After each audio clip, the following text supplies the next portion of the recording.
Bonsoir Ange. Bonsoir Thérèse. Comment tu vas? Bagage Seigneur, ça va. Merci.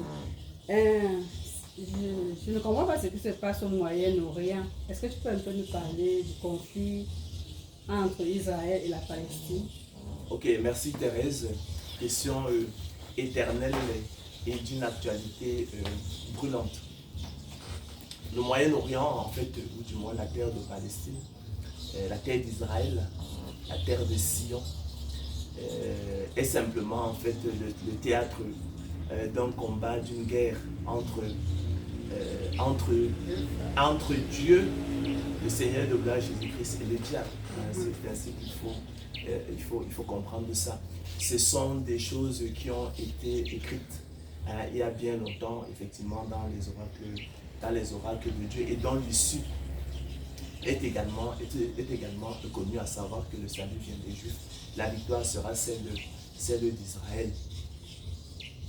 Ce qu'il faudrait dire, c'est ce sont des sujets que l'on aborde avec beaucoup de pincement au cœur, avec beaucoup de larmes, parce qu'il y a tellement d'incompréhension.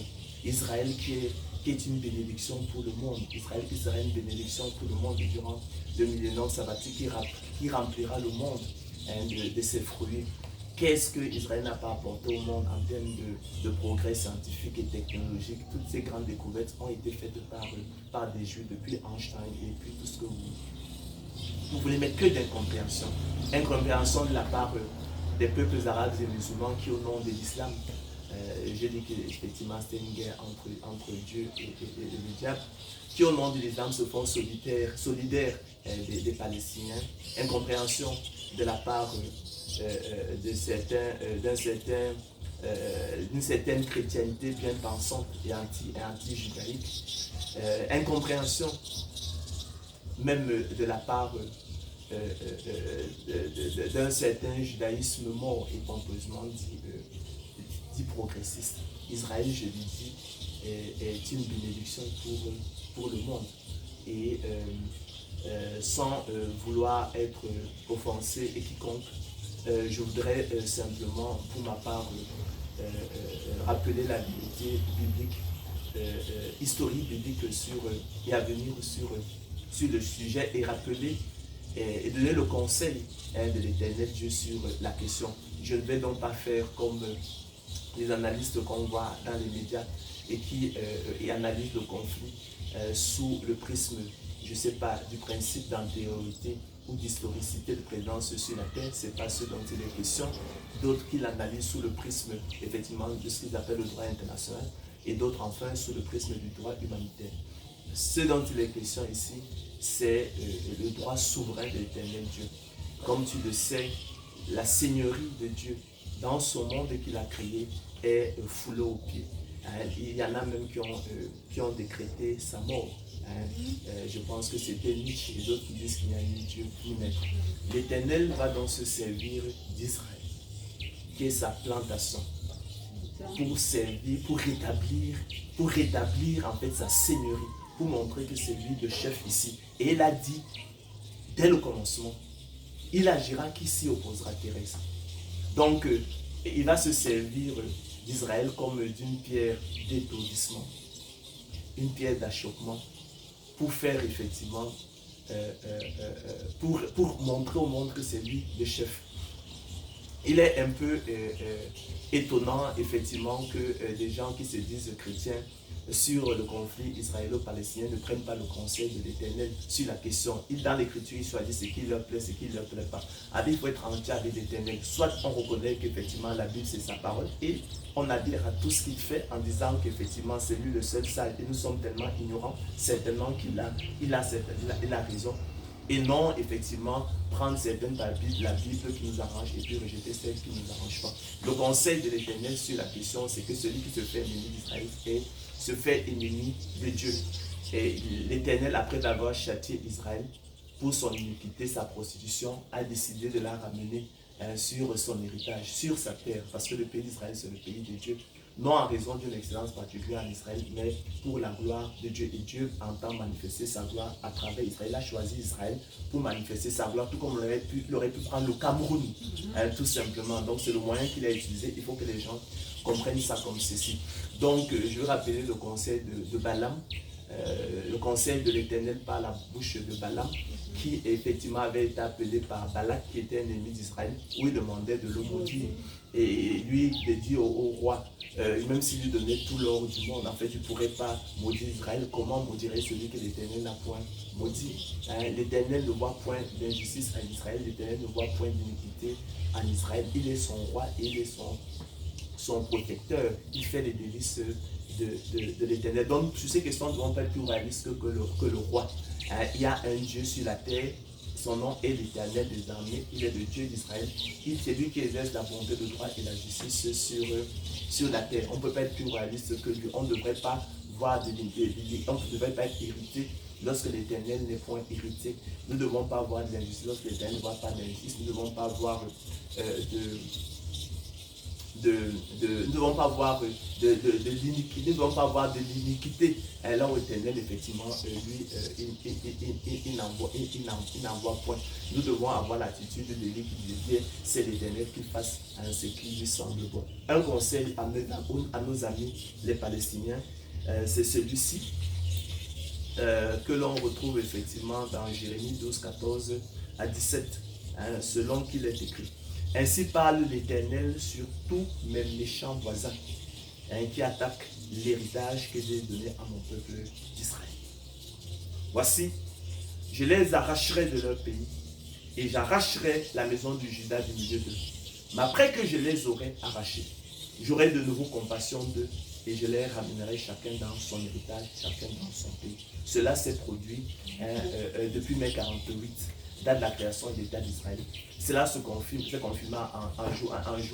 en juin 67, date de recouvrement de la souveraineté d'Israël sur la terre promise. L'Éternel les avait chassés, l'Éternel les avait déjà châtiés avec la déportation à Babylone. Lorsqu'ils ont ensuite ils ont crucifié le Seigneur Jésus-Christ. Le pays a été, Jérusalem a été détruite en 70 par les troupes romaines du général Titus. Il y a eu plein de déportations. Le pays a été abandonné en ruine et réduit en un désert. Il y a eu la Shoah au cours avec Hitler, au cours de la Seconde Guerre mondiale. Mais maintenant, il les a ramenés dans son héritage pour sa gloire. D'accord? Donc, alors, il dit ceci. Il s'adresse aux Palestiniens. Et s'ils apprennent les voies de mon peuple, Israël, s'ils jurent par mon nom, par le Dieu d'Israël, le Dieu d'Abraham, d'Isaac et de Jacob, en disant l'Éternel est vivant, comme ils ont enseigné à mon peuple à jurer par Baal, alors ils jureront du bonheur au milieu de mon peuple d'Israël. Mais s'ils n'écoutent rien, je détruirai une telle nation, je la détruirai, je la ferai périr, dit l'Éternel. Donc le conseil que nous pouvons simplement donner à nos amis palestiniens, c'est effectivement d'adorer, de jurer, d'adorer, on va dire, le Dieu d'Israël. Ils jureront de la paix au milieu du peuple de Dieu. En revanche, si effectivement ils ne veulent rien entendre, ils seront tout simplement détruits. Donc, on va terminer en disant quand même que pour ce qui est de l'avenir, là, comme les Juifs eux-mêmes, ces Juifs apostates, ils ne comprennent même pas ce qui se passe. Ils ne discernent pas la main de Dieu dans tous les événements prophétiques qui se produisent. Ils vont se laisser séduire et finalement le pays de Dieu va être partagé en deux. Vous connaissez le fameux plan de la paix contre la terre, de la terre contre la paix, de la paix contre la terre, qui consiste effectivement en la création de deux pays avec le partage de la ville de Jérusalem, Jérusalem-Est. Et puis Jérusalem Est pour la Palestine, Jérusalem Ouest pour Israël. Ils se pourront séduire effectivement parce qu'ils ne discernent pas cela. Ils attribueront toujours leur victoire militaire à la vulnérabilité effectivement de leur armée. Qui dit vulnérabilité, ça veut dire qu'on n'est jamais assez fort. Donc ils se disent que bon, peut-être demain on ne sera jamais en sécurité, ça pourrait passer ça pourrait mal se passer, surtout si les États-Unis se détournent d'eux. Alors qu'à la réalité, c'est derrière les États-Unis, si tant est qu'effectivement ils soient les chiens de guerre d'Israël, c'est plutôt la main de l'Éternel qu'il faut discerner.